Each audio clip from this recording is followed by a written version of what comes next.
Hi guys, let's talk about cats. Enough about dogs, let's talk about cats. Just kidding, partially.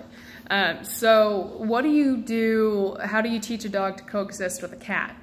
And how does that change with the cat's behavior? So when I first brought Abe out to this property, when I bought this house, a cat came with it. She is a little small, she was pretty young, she was a couple months old, long-haired gray cat. And the first time that I brought Abe out to this property after I bought the house, that cat went after him, no mercy. And he ran away squealing, yelping, and she was just after him. And I actually named her Belle because my dog's name is Abe. And Abraham Lincoln ran against John Bell for the presidential race, and that's how I came up with the name. Plus, she has really bright yellow eyes like Belle, a princess's dress. But anyway, they've become friends now. She doesn't go after him anymore, but she still kind of does with Sky a little bit because Sky pesters Belle. So the way that you teach a dog to avoid a cat versus ignore a cat is different based on that cat's behavior. So with Abe, I taught him to ignore the cat because after that first incident, she was not interested in going after him anymore.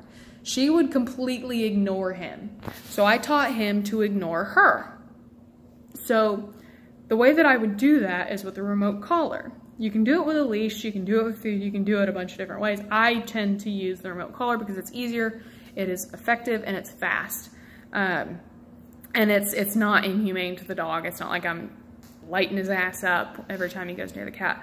But every time he would go near the cat and show interest, he would get a low-level stimulation to get him to look at me. I would say good, and he'd go back to whatever he was doing. So if he went back to focusing on the cat, he'd get a little higher level correction so that he'd go, oh, okay, good, okay.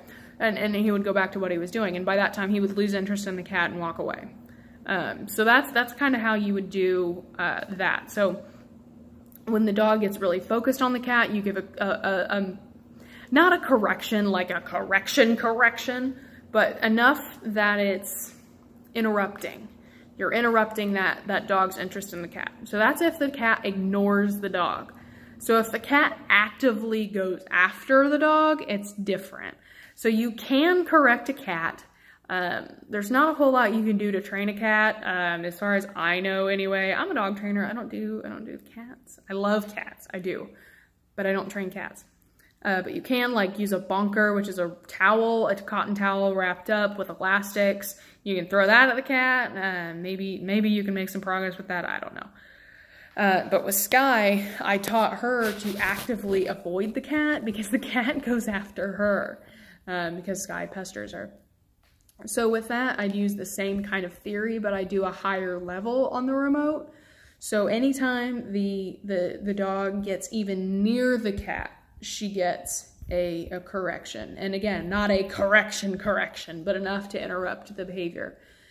So it takes 5 or 6 repetitions before she makes the connection of, oh, when I go near the cat, I get corrected, so I won't go near the cat anymore. So again, you can use leash pressure, you can use food, you can use a lot of different things, especially if you have an indoor cat. And when I had my old dog, her name was Ginger, she was old and deaf and blind. She's since passed. A couple months ago, we lost her. She was almost 17. But in the last months of her life, she was old and deaf and blind. She had no idea what was going on for the most part. And when I brought Abe into the house, when I was still living with my parents before I bought this house, I brought Abe home, and Abe is black and he is quiet. So it would be very easy for Ginger to bump into him because the only thing that she has going for her still was her nose. So she could smell him when he got close, but she had no idea where he really was. So the onus was on him to avoid her, because if she accidentally bumped into him, she would go after him because she had no idea like what she bumped into. She was in the dark, literally. So I didn't want that situation to happen. So I taught him to actively avoid Ginger. And I did that with leash pressure because it was inside. And that works really well. So anytime that the other dog would come near, I would pick up his leash and say, okay, let's go. And just pattern that behavior to, as soon as that dog came near, get up and move. Because like I said, she was blind and deaf and kind of stupid. So I couldn't very well expect her to know where he was and avoid him. So in the house, you can use leash pressure, you can use food, but outside it's a little more complicated. Belle is an outdoor cat, and I couldn't really have him dragging a leash around outside for several reasons. I didn't want it to get hung up on anything, and Bella is a cat, so she likes to chase things that wiggle along the ground, like a leash, which is counterproductive when you're trying to get the dog to avoid the cat. So I used a remote collar for both of them outside in the yard for the outdoor cat. You can use leash pressure or food or whatever in the house. So questions, let me know.